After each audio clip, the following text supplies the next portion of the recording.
لا حول ولا قوة إلا بالله العلي العظيم. أعوذ بالله من الشيطان الرجيم. بسم الله الرحمن الرحيم.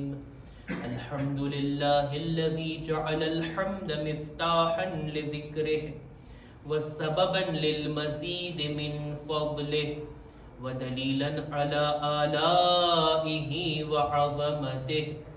ثم الصلاة والسلام والتحية والإكرام على خير خلقه وأفضل بريته حافظ سره ومبلغ رسالاته الذي سمي في السماء بأحمد وفي الأرض بأبي القاسم محمد.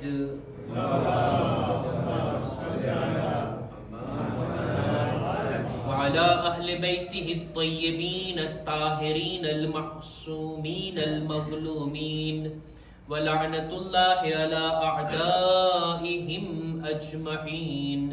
أما بعد فقد قال الله سبحانه وتعالى في كتابه الكريم: بسم الله الرحمن الرحيم. قل ما يعبأ بكم ربي لولا دعاؤكم. صلوات پر محمد و آل محمد.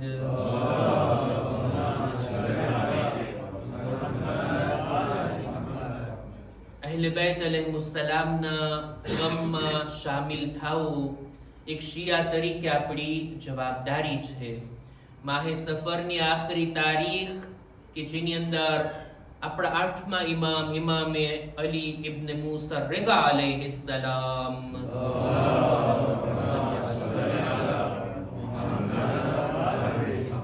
એમનો ગમ મનાવવા માટે, એમની યાદ મનાવવા માટે આપણે બધા ફરશે અઝા પર જમા થયા છીએ.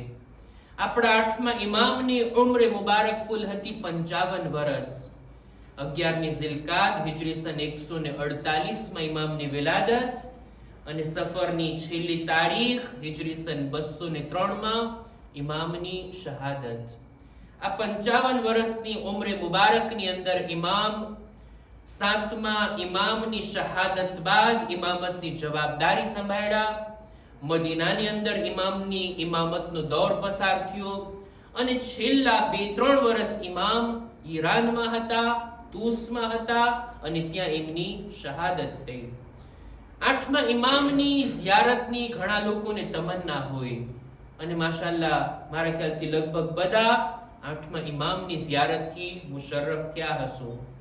ખુદા આપણને બધાને 8મા ઇમામની ઝિયારત વારંવાર નસીબ ફરમાવે અને દુનિયામાં એમની ઝિયારતની સાથોસાથ આખિરતમાં પણ એમની શફાઅત નસીબ ફરમાવે.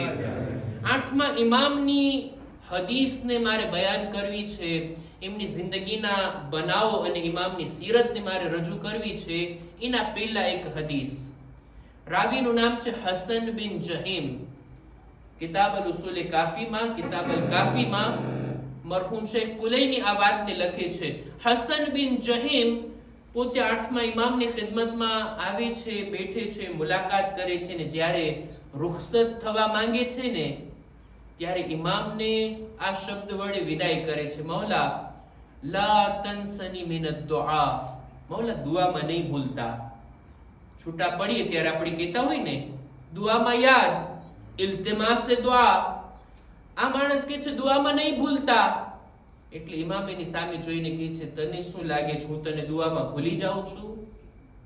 એટલે તરત આ શબ્દોને બદલા, નહીં મૌલા, તમે થોડી લોકોને ભૂલતા હો, તમે થોડી તમારા શિયાઓને દુઆમાં ભૂલતા હો અને હું પણ તમારો શિયા છું એટલે ચોક્કસ હું તો તમારી દુઆમાં શામિલ છું. ના મૌલા, મારો કઈ એવો ઈરાદો નહોતો. ઇમામ કહે છે ના, હું તને બીજી વાત બયાન કરવા માંગુ છું. આ વાત તો નક્કી છે કે હું મારા શિયાઓને દુઆમાં નથી ભૂલતો. તું મારો શિયા છો, તું આપોઆપ દુઆમાં દાખલ. પણ એક બીજી વાત મારે તને કરવી છે ને તે આ કે જો તારે આ જાણવું હોય ને કે મારી નજરમાં તારો શું મર્તબો છે, મારી નજરમાં તારું શું માન અને સન્માન છે, આ પણ ઉત્સુકતા હોય ને આપણા દિલમાં. જાણીએ તો ખરા ઇમામ મને કેવો લેખે છે. ઇમામ મને કેવો જોઈએ છે, ઇમામની નજરમાં હું ઉઠેલો છું કે પડેલો છું, જાણવું હોય ને ઇમામ એક મિયાર બયાન કરે છે. જો તારે જાણવું હોય, ઇઝા અરદતા અન તઅલમ મા લક ઇન્દક, જો તારે જાણવું હોય કે મારી નજરમાં તારી કેટલી વાલર છે, ઇઝા અરદતા અન તઅલમ મા લક ઇન્દી ફંઝુર ઇલા માલી ઇન્દક, તો તું સૌથી પહેલા તારા દિલમાં જો તારી નજરમાં મારી કેટલી મોહબ્બત છે, તારી નજરમાં મારા પ્રત્યે કેટલી લાગણી છે, તારી નજરમાં મારા વિશે કેટલો શોક, કેટલો મર્તબો, કેટલું માન સન્માન રિસ્પેક્ટ રહેલું છે, એટલું જ મારી નજરમાં તારું છે. આ વાત ઉપર આપણે ગૌર ફિક્ર કરવાની જરૂર છે. ઇમામ હુજ્જતે ખુદા, કેટલી મારિફત છે મારી એમના વિશે, હું કેટલી જાણકારી રાખું છું, કેટલી અઝમતનો અહેસાસ કરું છું મારા દિલમાં ઇમામના નામનો, કે આજે હું એમની ફરશે અઝા પર બેઠો છું, હું એમની મોહબ્બતમાં અહીંયા આવ્યો છું, એમના મસાયબ સાંભળીને મારી આંખો ભીની થઈ જશે. જાણી લેવું જેટલું માન આપણું ઇમામ, આપણા નજરમાં ઇમામનું છે, ઇમામ પણ એટલા જ માનની નજરથી આપણને જુએ છે. આ મોહબ્બત એક તરફા નથી, બંને બાજુથી છે. આપણા 8મા ઇમામની એક હદીસને મારે રજૂ કરવી છે. એક માણસ આવીને આપણા 8મા ઇમામ, હું નામ લઉં જેથી આપણે બધા સલવાત પઢશું, આપણા 8મા ઇમામ ઇમામ અલી ઇબ્ન મૂસા રિઝા અલૈહિસ્સલામ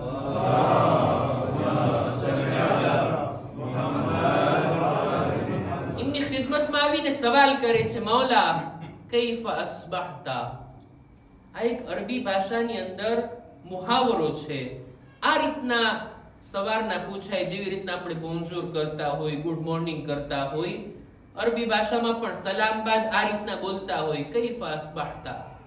એનો લોગવી તર્જુમો આ થાય કે તમારી સવાર કેવી પડી, હરરોજ સવારના તમે કેવી રીતના દિવસની શરૂઆત કરો છો.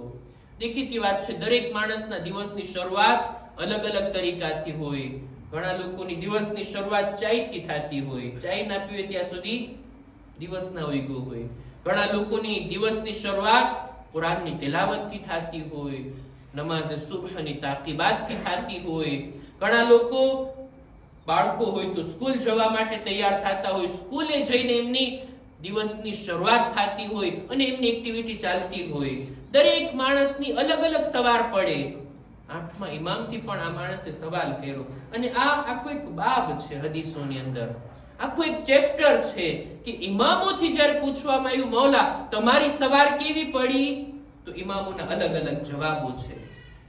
એક આલિમે દીને તો કિતાબ લખી છે આ ટોપિક ઉપર કે ઇમામોના જવાબ કૈફ અસ્બહતા, એના બારામાં. 8મા ઇમામથી સવાલ કર્યો એટલે 8મા ઇમામ જવાબની અંદર કહે છે, મારી દિવસની શરૂઆત થઈ ઈ હાલતમાં કે 5 બાબતો, 5 ચીજોના બારામાં મારી ફિક્ર મશગુલ હતી, 5 કામો મારી નજરની સામે હતા અને ઈ રીતના મેં દિવસની શરૂઆત કરી. આ 5 કામો બધા માટે છે, ખાલી ઇમામ રઝા માટે નથી. પણ 8મા ઇમામની જબાનથી આપણે સાંભળીએ કે હર રોજ દિવસ ઉગે, મારી જિંદગીનો એક નવી સવાર પડે, મારી જિંદગીમાં એક નવો દિવસ આવે. આ 5 ચીજો મારી સામે પણ છે. કઈ કઈ ચીજો? સૌથી પહેલા મૌલા ફરમાવે છે, અસ્બહતુ બિઅજલિન મનકૂસ. મારા દિવસની સવાર, મારા દિવસની શરૂઆત થઈ, સવાર પડી ઈ હાલતમાં કે મારી ઉંમરનો એક ભાગ ઊંચો થઈ ગયો. હર રોજ દિવસ અને રાત પસાર થાય, આપણી ઉંમર વધતી નથી, ઘટે છે. કેટલા દિવસ મેં પસાર કર્યા ઈ નહીં, કેટલા બાકી રહ્યા ને ઈ જોવાનું. ઈ બાકી રહ્યા એમાંથી થોડું થોડું હર રોજ કમ થાય છે. ઇમામ આ બાબત ઉપર તવજ્જો દેવરાવે છે. ધ્યાન રાખીએ, દિવસની શરૂઆત થઈ એટલે સમજી લેવું ઉંમર ઊંચી થતી જાય છે, ઉંમર ઘટતી જાય છે, અને એક કદમ આપણે આપણી મૌતથી નજીક આવી ગયા. દરેક ચીજને માપવાનું એક પૈમાનો હોય ને. પાણીને લીટરથી મપાય, જમીનને મીટરથી મપાય, અમુક ચીજોને કિલોથી મપાય. આપણી ઉંમરને જો માપવી હોય ને તો આપણા આકા અને મૌલા અમીરુલ મુમિનીન હઝરત અલી ઇબ્ન અબી તાલિબ અલૈહિસ્સલામ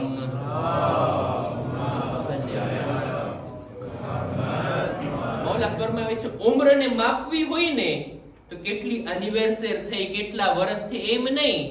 નફસુલ મરઈ ખુતાહુ ઇલા અજલે. આ એક શ્વાસ આપણે લઈએ છીએ ને એ ઉંમરને માપવાનો પૈમાનો છે. એક શ્વાસ લીધા જાણે એમ કે મોતથી એક કદમ આપણે નજદીક થયા.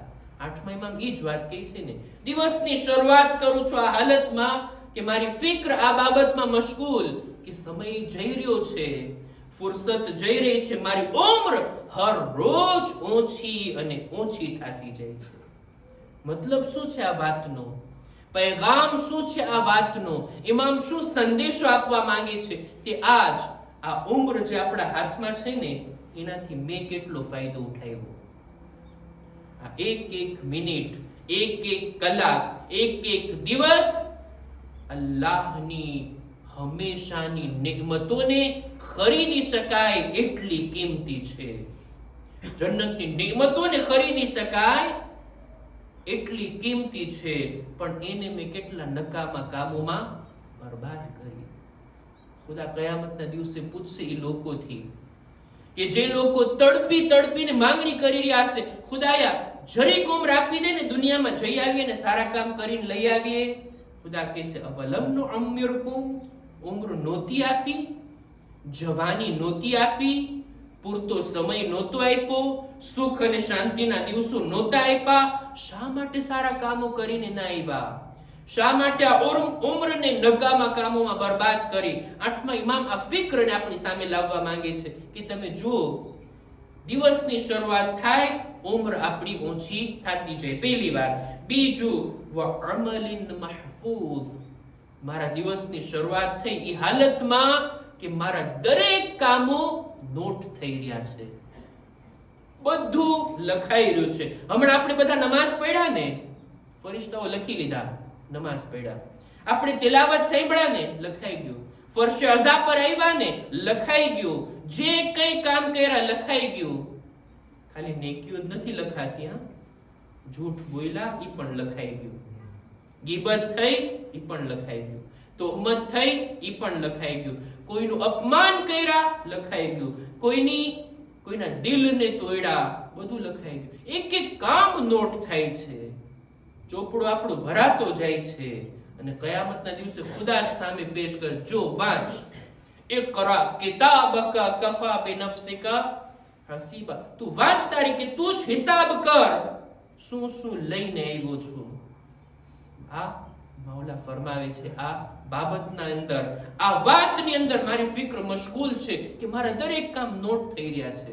આ વાત ઉપર જો આપણું યકીન મજબૂત થઈ જાય ને, મારો અકીદો મજબૂત થઈ જાય કે મારા દરેક કામોની વિગત લખવામાં આવી રહી છે, પછી ઇન્સાન કહેવાય ને ફૂંકીને કદમ રાખશે, સાવચેતીની સાથે પગલા ભરશે કે મારે જે તે નથી બોલવાનું, જે તે નથી કરવાનું, આ બધું નોટ થઈ રહ્યું છે. ત્રીજી બાબત મૌલા ફરમાવે છે વલ મૌતુ ફી રિકાબિના. ત્રીજી બાબત એ છે કે હર રોજ મારી ફિક્ર આ વાતમાં મશગુલ સવારના કે મૌત મારી પાછળ પડી છે, મૌત બિલકુલ બાજુમાં છે, ક્યારે મને પકડી લેશે, ક્યારે મારા સુધી આવી પહોંચશે એ કઈ ખબર નથી. મૌતનો ડર, મૌતની ફિક્ર અને વ્યાધિ આ મારા હર રોજ સવારના રોજિંદા વિચારની અંદર છે કે મૌત. પહેલાનો જમાનો હતો કે જ્યારે વિચાર કરતા કે હા ઉંમર થઈ ગઈ, બુઝુર્ગ થઈ ગયા, હવે આપણે બિસ્તર પર બેઠી ગયા, હવે કદાચ ખુદાના ઘરનું આવશે. જો કે આ જમાનાની અંદર ફક્ત બુઝુર્ગોને જ મોત નથી આવતી, કેટલા જવાનો, કેટલા બાળકો, મોટી ઉંમર હોય, નાની ઉંમર હોય, દરેકને મોત આવવાની છે. પણ મોતને આપણે કેટલી યાદ કરીએ છીએ, આપણે મોતને ભૂલી જઈએ છીએ. મોત રોજ આપણને યાદ કરે છે. એ ગાફિલ ઇન્સાન, તું મને ભૂલી જાય છે, હું તને નથી ભૂલતો. હર રોજ તને યાદ કરું છું અને એક દિવસ આવીને તને લઈને જઈશ. આ મોતની યાદને આઠમા ઇમામ આપણી સામે રાખે છે. અને ત્યારબાદ ચોથી ચીજ, વન્નારુ મિન વરાઇના, આગળ આગ છે, જહન્નમનો અઝાબ છે કે જે આવવાનો છે. જહન્નમના અઝાબથી ખૌફ હર રોજ સવારના મારા વિચારમાં આવે છે. આ જહન્નમ કે જેને ઇન્સાન ખુદ પોતાના અમલથી ભડકાવે છે. આ ઇન્સાનના કામો છે કે જહન્નમની આગને ઓર વધારે ભડકાવે છે. જહન્નમથી ડર, જહન્નમના અઝાબથી ડર. કુરાન મજીદની અંદર પેલી આયત છે ને, કુલ્લુ નફસિન ઝાઇકતુલ મૌત. કુરાનમાં આયત એક ફેરે નથી, 3 ફેરે છે. અને એક જગ્યા ઉપર આગળ ખુદાવંદ આલમ ફરમાવે છે, ફમન ઝુહઝિહા અનિન નાર વ ઉદખિલલ જન્નતા ફકદ ફાઝ. કુલ્લુ નફસિન ઝાઇકતુલ મૌત ની બાદ ખુદા કહે છે, આ મોત દરેક જી રૂહને આવવાની છે, બધાને મોતની મજા ચાખવાની છે, પણ જે કોઈ પોતાને જહન્નમની આગથી બચાવીને લઈ ગયું, જહન્નમથી છુટકારો જેને મળી ગયો અને જન્નતમાં દાખલ થયો ને, એ છે કામયાબ, એ છે સક્સેસફુલ, એ છે કામયાબ. આ મોત આવશે, સામે જહન્નમ પણ છે. મારે એનાથી કેમ બચવું ને, એ મારા વિચારમાં છે. અને પાંચમી ચીજ મૌલા કહે છે, વલા નદરી મા યુફઅલુ બિના. ઇન્સાનને ખબર નથી કે ફ્યુચરમાં શું થવાનું છે. આપણું ફ્યુચર આપણા માટે રોશન નથી. કોઈ એમ નથી કહી શકતું કાલે મને આમ થશે, કાલે મને આ ફાયદો થશે, કાલે હું આ કરી નાખીશ ને તે કરી નાખીશ. કુરાનમાં છે ક્યારેય પણ ફ્યુચરની વાત કરવી હોય ને તો ઇન્શા અલ્લાહ કહેવામાં આવે. ખુદા ચાહે તો હું આ કામ કરીશ, નહીં તો ખુદાની મશિયત જો મારા અમલ સાથે ના હોય ને તો પછી ગમે એટલા ઈરાદાને પ્લાન કરું, કઈ મળવાનું નથી. સૂરે લુકમાનની છેલ્લી આયતમાં છે કે ઇન્સાનો નથી જાણતા કે એની સાથે શું થવાનું છે, એનો અંજામ કેવો આવશે. અત્યારે દીનદાર છીએ, ફ્યુચરમાં પણ આવી જ દીનદારી રહેશે, કોઈ ખાતરી નથી. અત્યારે આપણે સારી હાલતમાં છીએ, કાલે પણ આવું જ રહેશે, કોઈ ખાતરી નથી. અને એટલે જ ઇમામ કહે છે, આ બધી વ્યાધિ, આ બધા ફિક્રની અંદર હું મશગુલ છું અને મારી સવારની શરૂઆત થાય છે. આ પાંચે ચીજ આપણી સામે રાખવાની છે. હું ફરી પાછો રિપીટ કરું કે આઠમા ઇમામથી પૂછવામાં આવ્યું, મૌલા તમારી સવાર કેવી પડી, તમે દિવસની શરૂઆત કેવી રીતના કર્યા? તો આઠમા ઇમામ ફરમાવે છે, મારા દિવસની શરૂઆત થઈ આ 5 બાબતો વડે. સૌથી પહેલું તો મૌલા કહે છે કે હર રોજ મારી ઉંમર ઘટતી જાય છે. બીજું, મારા દરેક કામો નોટ થાય છે. ત્રીજું, મોત મારી પાછળ પડેલી છે. ચોથું, જહન્નમના અઝાબથી મારે પોતાને બચાવવો છે. અને પાંચમું, મારું મુસ્તકબિલ, મારું ફ્યુચર રોશન નથી, આપણને ખબર નથી કે આપણું શું થશે. ઇમામ આ રીતના પોતાના આ સવારની વાત બયાન કરીને આપણને દર્શ આપે છે. 5 બાબતો બધા માટે છે. શું આ 5 બાબતોને હર રોજ આપણે નજરમાં લાવીએ છીએ? એના વિશે વિચાર કરીએ છીએ? ખરેખર આઠમા ઇમામની આ વાત, આઠમા ઇમામની આ હદીસ જો ઇન્સાનની નજરોની સામે હોય ને તો મારા ખ્યાલથી પછી કોઈ દર્શે અખલાકની જરૂર ના પડે. ઇન્સાન આ બાબતને ફક્ત મગજમાં રાખે. દરરોજ સવારના શું કઈ ટાઈમ લાગે આ વાતને વિચાર કરવામાં? 1-2 મિનિટ આની અંદર રાખે. એક સલવાત પર મુહમ્મદ વાલે મુહમ્મદ.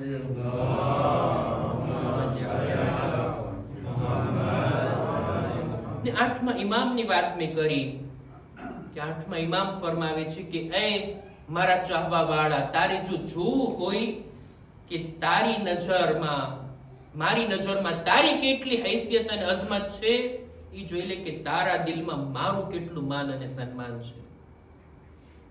આઠમા ઇમામની વાતને આપણે કેટલું ઇમ્પોર્ટન્સ આપીએ છીએ. આઠમા ઇમામની શહાદત, એમની સીરત, એમના દિવસને, એમના જિક્રને મેં કેટલી માનની નજરથી જોયું. આઠમા ઇમામની એટલી જ માનભરી નજર આપણા ઉપર થશે, એમની કરમની નજર આપણા ઉપર થશે. આઠમા ઇમામને યાદ કરવા માટે આપણે જમા થયા છીએ ને. ચાહું છું કે આઠમા ઇમામની સીરતને બયાન કરું, એમની સીરતના બારામાં, એની જિંદગીના બારામાં જે વાતો રાવીઓએ નોટ કરી. જો બીજા બધા ઇમામો, એમની જિંદગી અને આઠમા ઇમામની જિંદગીમાં એક ફરક છે, એક વિશેષતા, અને તે આ: સાતમા ઇમામ જિંદગીના છેલ્લા દિવસોમાં તેઓ જિંદાનમાં હતા ને, કૈદખાનામાં તેઓ કત્લ થયા, લોકોની નજરોથી તેઓ દૂર હતા. જેથી શક્ય છે એમની સીરતને રાવીઓએ નજીકથી ના જોઈ અને નોટ ના કરી. પણ આઠમા ઇમામ જિંદગીના છેલ્લા 3 વર્ષ તેઓ મદીનાથી દૂર હતા, ઈરાન તશરીફ લાવ્યા, અને આ આખી સફરની અંદર ઇમામની સાથે ઘણા બધા લોકો હતા, હુકુમતના લોકો હતા, ઇમામના સાથીઓ હતા, ચાહવા વાળા હતા. ઇમામના કોઈ સગાવાલા ઇમામની સાથે નહોતા, એટલે ઇમામ પોતાના સાથીઓની સાથે સફર કરી રહ્યા હતા, અને ઇમામની સફરની દરેક બાબતો નોટ થઈ છે. ઇમામ કેવી રીતના ઉઠતા, બેસતા, કેવી રીતના કલામ કરતા, કેવી રીતના જમતા, ઇમામની ઇબાદતો, એમની નમાઝે શબ, એમના રોઝા, એમના ઇફતાર, બધી વાતો ઝીણવટપૂર્વક હદીસની અંદર, રિવાયતોની અંદર આપણને મળે છે. રાવી બયાન કરે છે કે આઠમા ઇમામ જ્યારે ઈરાનની સફરમાં જઈ રહ્યા હતા, ઇબ્રાહિમ ઇબ્ન અબ્બાસ પોતે બયાન કરે છે કે મેં નજરોથી જોયું, આઠમા ઇમામની સીરતને મેં બિલકુલ નજદીકથી જોઈ છે, અને એમના ગુણોને, એમના વખાણને આ પોતે રાવી બયાન કરે છે કે મા રઆઈતુ અબલ હસન રિઝા અલૈહિ સલામ. ઇમામનું નામ આવ્યું છે એટલે આપણે સલવાત પડે.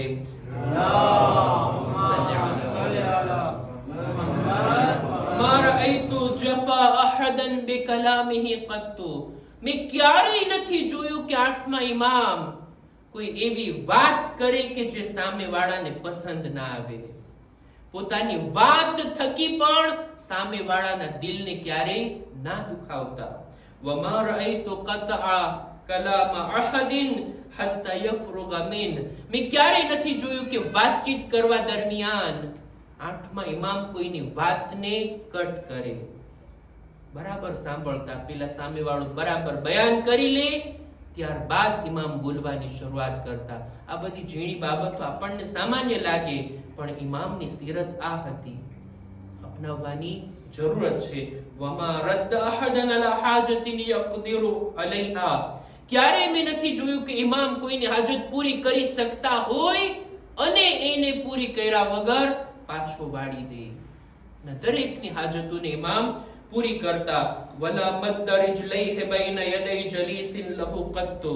ક્યારે પણ પગ લાંબા કરીને કોઈની સામે ના બેઠતા, અદબની સાથે બેઠતા. વલતક બૈના યદૈ જલીસિન લહુ કત્તુ. ક્યારે પણ કોઈની સામે ટેકો દઈને એવી રીતના સુકૂનથી ના બેસતા કે સામે વાળાને ના ગવાર લાગે. અદબની સાથે ઇમામ દરેક બેઠકોની અંદર તશરીફ રાખતા. વલા રઆઈતુહુ શતમ અહદન મિન મવાલી વ મમાલીકિહી કત્તુ. ક્યારે મેં નથી જોયું કે હત્તા ગુલામને પણ સખ્ત લહેજામાં અને બુરા શબ્દોથી ઇમામે યાદ કર્યા હોય. ગુલામ સાથે પણ આ રીતના નહીં. વલા રઆઈતુહુ તફલ કત્તુ. ક્યારે નથી જોયું કે ઇમામ કોઈની સામે આબે દહન કાઢતા હોય અને થૂકતા હોય. વલા રઆઈતુહુ યતકહકહુ ફી ધિહકિહી કત્તુ. મેં ક્યારે નથી જોયું કે ઇમામ જોર જોરથી હસતા હોય. નહીં. વલાકિન કાના ધિહકુહુ અતબસ્સુમ. ક્યારેક હસવાની વાત આવે તો ઇમામ મુસ્કુરાતા અને તબસ્સુમની સાથે લોકોની સાથે પેશ આવતા. જ્યારે પણ ઇમામના માટે સુફરો બિછાવવામાં આવતો તો ઇમામની સીરત આ હતી કે પેલા એક ખાલી ઝર્ફ મંગાવતા અને દરેક ખાવાની ચીજોમાંથી સારું સારું ઉઠાવી અને મોકલતા, જાઓ પેલા ગરીબોને અને ફકીરોને આપવામાં આવે. ત્યારબાદ ઇમામ જમવાની શરૂઆત કરતા. સુફરા ઉપર વૈધું, ઘેટું, હેઠું જે કંઈ પડ્યું રે એને ગરીબોને આપવું આ ઇમામની સીરત નથી. બલકે સુફરા ઉપર પહેલા પોતે સારી સારી ચીજોને અલગ કરીને ગરીબો અને ફકીરોની વ્યાધિ કરવી, આ છે આપણા 8મા ઇમામની સીરત. અને ત્યારબાદ રાવી કહે છે કે ઇમામ જ્યારે પણ સુફરા ઉપર બેસતા ને એકલા ના બેસતા, પોતાના ગુલામોને, પોતાના આજુબાજુના લોકોને, ખિદમત ગુજારોને, ત્યાં સુધી કે હુકુમત તરફથી જે સિપાહીઓ ઇમામની સાથે હતા બધાને સાથે બેસાડીને ઇમામ સુફરા ઉપર જમતા. ઇમામ રાતના ઊંચું સૂતા, વધારે બેદાર રહેતા અને ક્યારેક ક્યારેક આખી રાત જાગીને ઇમામ ઇબાદત કરતા. ઇમામ વધારે પડતા રોઝા રાખતા અને જિંદગીમાં ક્યારેય પણ કોઈ મહિનાની પહેલી, વચલી અને છેલ્લી તારીખના ઇમામનો રોઝો ના છૂટતો. ઇમામ કહેતા જો આ 3 રોઝા કોઈ રાખે ને જાણે એમ કે સિયામુદ દહર છે, આખી જિંદગી એને રોજા રાખ્યા હોય.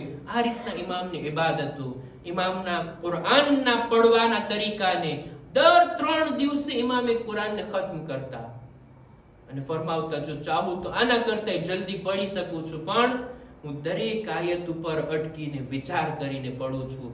જન્નતની આયત આવે તો ખુદા પાસેથી તલબ કરું છું, જહન્નમની આયત આવે તો જહન્નમની આગથી પનાહ માંગતા. એક એક આયતો પર ગૌર ફિક્ર કરીને પડતા. ઇમામની આ સીરત, ઇમામનો આ તરીકો જિંદગી ભર બાકી રહ્યો. ત્યાં સુધી મળે છે કે ઇમામ જ્યારે મસમૂમ થયા ને, ઝહેર આલુદ થયા ને, બિસ્તરે બીમારી પર હતા ને, ત્યારે પણ જ્યારે હોશમાં આવતા સવાલ કરતા, ગુલામો અને કનીઝોએ જમી લીધું ને, એ લોકો ભૂખ્યા તો નથી ને, મારી ફિક્રમાં એ લોકોને જમવાનું આપવાનું તો નથી છૂટી ગયું ને, એ લોકોની પણ વ્યાધિ, એ લોકોની પણ ફિક્ર. કેટલા મહેરબાન છે ઇમામ, કેટલા રહેમ દિલ છે ઇમામ. જ્યારે પોતે ઈરાન આવી રહ્યા હતા, તુસ આવી રહ્યા હતા, રાવી બયાન કરે છે ઇમામની સાથે સાથે હતો. અમે જોયું કે કોઈની તશીએ જનાઝા થઈ રહી છે. ઇમામ તશીએ જનાઝામાં દાખલ થયા, તશીએ જનાઝાના સવાબને પણ બયાન કર્યા. કબ્રમાં જ્યારે મયતને ઉતારી રહ્યા હતા ને, ઇમામ કબ્રની બાજુમાં ગયા, ઇમામ મયતની બાજુમાં ગયા, એની બાજુમાં જઈને સીના પર હાથ રાખીને કહે છે એ ફલાણા ઇબ્ને ફલાણા, એનું નામ લઈને કે અબશિર બિલ જન્નત, તને જન્નતની બશારત થાય, હવે તારા માટે કોઈ ખૌફ નથી. રાવી કહે છે અજબ થઈ ગયો મૌલા, તમે પહેલી વાર આ સરજમીન પર કદમ રાખ્યા, તમે કોઈને ઓળખો છો કે આ અજાણ્યા માણસની તશીએ જનાઝામાં આવ્યા અને આ રીતના જન્નતની એને બશારત આપ્યા? ઇમામ કહે છે કેમ નહીં, અમારા શિયાઓથી અમે અજાણ નથી, અમે અમારા શિયાઓને સારી રીતના ઓળખીએ છીએ. કોઈ પણ સરજમીનમાં હોય એનું નામ, એની સિફતો અમારી નજરોની સામે ખુલ્લી કિતાબની માફક છે. અમારા શિયાઓના આમાલ અમારી ખિદમતમાં પેશ કરવામાં આવે છે, એમની નેકીઓને જોઈને અમે દુઆ દઈએ છીએ અને જ્યારે એમના ગુનાહોને, બુરા કામોને જોઈએ છીએ, અમે એના હકમાં ઇસ્તિગફાર કરીએ છીએ. આવા મહેરબાન ઇમામ, આવા રઉફ અને રહીમ દિલ ઇમામ કે જેની ઝિયારત માટે આપણે ગયા છીએ. ઇમામ કહે છે જે કોઈ મારી ઝિયારત માટે આવે ને, હું 3 ઠેકાણે એની મદદ કરીશ. અને ખાસ કરીને મરતી વેળા, છેલ્લી ઘડીએ ઇમામને જો આપણે યાદ કરશું જિંદગી ભર, એ દુઃખના મોકા ઉપર ઇમામ આપણી મદદે આવશે. બસ અઝીઝો, હું વાતને પૂરી કરું. આપણા 8મા ઇમામ, એમને બળજબરીથી ઈરાન બોલાવવામાં આવ્યા, ખુરાસાન તરફ ઇમામને લઈ જવામાં આવ્યા. ઇમામ આ સફરની અંદર જાણતા હતા કે આ કેવી સફર છે, કઈ રીતના મને લઈ જવામાં આવે છે. ઇમામ આ વર્ષે જ્યારે હજમાં પણ ગયા ને, તો ખાને કાબાથી અજીબ તરાથી વિદાય લઈ રહ્યા હતા, જાણે કે હવે ખુદાના ઘરની ઝિયારત નસીબ નહીં થાય. એવી જ રીતના મદીનાથી પણ જ્યારે આપણા ઇમામો વિદાય લેતા ને, ઘણું સખ્ત હતું.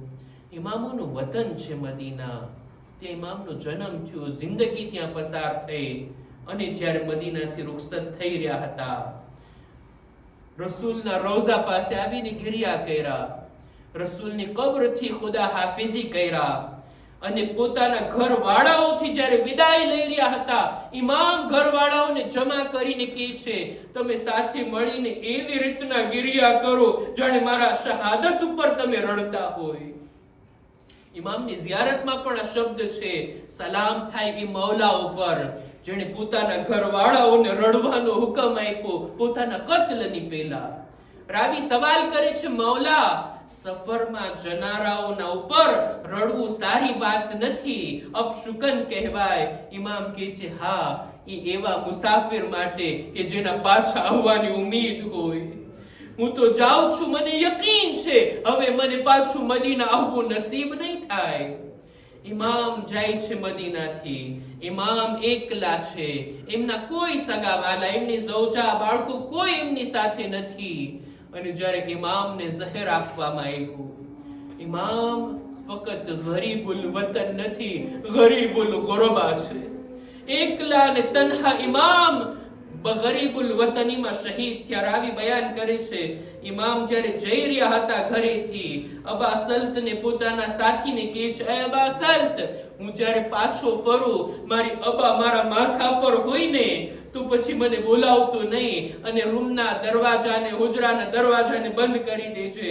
રાવી કહે છે, ઇમામ ગયા, મામૂનની સાથે મુલાકાત કર્યા, મામૂને ઝહેર આલૂદ અંગૂર ઇમામની સામે પેશ કર્યા. હજી 2-3 દાણા ઇમામ ખાધા હતા કે ઇમામ ઊભા થઈને ચાલવા લાગ્યા. મામૂન પૂછે છે, ક્યાં જાઓ છો? ઇમામ કહે છે, હૈસો વજહતની, જ્યાં તું મોકલવા ચાહે છે ને હું ત્યાં જાઉં છું. ઇમામના બદનમાં ઝહેરનો અહેસાસ થવા લાગ્યો. ઇમામ પોતાની અબાને માથા પર ઓઢી લીધા અને ઘરે પાછા ફર્યા. ગુલામ સમજી ગયો, દરવાજો બંધ કરી દે છે, ઇમામ હુજરામાં એકલા છે. ઇમામ બિસ્તર પર તડપી રહ્યા છે. રાવી કહે છે, અચાનક મેં જોયું એક નવજવાન ઘરમાં દાખલ થયો. મેં એમનાથી પૂછ્યું, દરવાજો તો બંધ હતો, તમે કેવી રીતના આવ્યા? કે છે, જે ખુદા મદીનાથી મને અહીંયા લાવી શકે છે એ મને બંધ દરવાજામાં દાખલ પણ કરાવી શકે છે. આપણા 9મા ઇમામ હુજરામાં દાખલ થયા, પોતાના બાબાને મસમૂમ હાલતમાં જોયા. છેલ્લી ઘડીમાં આ દીકરાને, પોતાના ફરજંદને વસિયતો કર્યા. ઇમામ વસિયતોને સાંભળ્યા અને એક વખત એ આવ્યો જ્યારે ઇમામના ઘરમાંથી રડવાનો અવાજ બુલંદ થયો. ઇન્ના લિલ્લાહ વ ઇન્ના ઇલૈહિ રાજિઉન. ઇમામને ગુસ્લ કફન આપવામાં આવ્યું. 9મા ઇમામ જનાઝો તૈયાર કરીને નમાઝ પઢાવીને ગયા. લ્યો અઝીઝો, હું અર્ઝ કરીશ, એ આકા અને મૌલા, તમે તમારા કત્લની પહેલા તમારા અહેલે હરમને, તમારા ખાનદાનના લોકોને રડવાનો હુકમ આપ્યો. તમે જાણતા હતા ગરીબુલ વતનીમાં તમે શહીદ થાશો. આ લોકો તમારા કત્લના મોકા પર રડી નહીં શકે, બાદમાં ગિરિયા કરશે. પણ આકા હુસૈન જ્યારે વિદાય લઈ રહ્યા હતા, ખૈમાથી રૂખસત થઈ રહ્યા હતા, બીબીઓ જ્યારે રડી રહી હતી ને, ઇમામ ચૂપ કરાવે છે, એ ઝૈનબ ઉમ્મે કુલસુમ, મારી હયાતીમાં ન રડો, તમારે રડવાનું છે બાદમાં, તમારે ગિરિયા કરવાના છે બાદમાં. શાયદ કૂફા અને શામનું મંઝર ઇમામની નજરોની સામે હોય. બીબીઓ જ્યારે રડવા પણ ચાહતી હતી ત્યારે તાઝિયાના મારવામાં આવતા, ત્યારે કોહડા વરસાવવામાં આવતા. એટલે જ રિહાઈ બાદ જનાબે ઝૈનબે માંગણી કરી હતી ને, એવા મકાનમાં મારા માટે ખાલી કરવામાં આવે જ્યાં હું મારા ભાઈની દિલ ખોલીને અઝાદારી કરી શકું. ઝૈનબ ઇમામની શહાદત બાદ પોતાના ભાઈ પર દિલ ખોલીને નથી રહી. લાનતુલ્લાહ અલલ કૌમિ ઝાલિમીન વસયઅલમુલ લઝીના ઝલમુ અય્ય મુનકલબિન યનકલિબૂન. ઇન્ના લિલ્લાહ વ ઇન્ના ઇલૈહિ રાજિઉન. માતમ હુસૈન યા હુસૈન.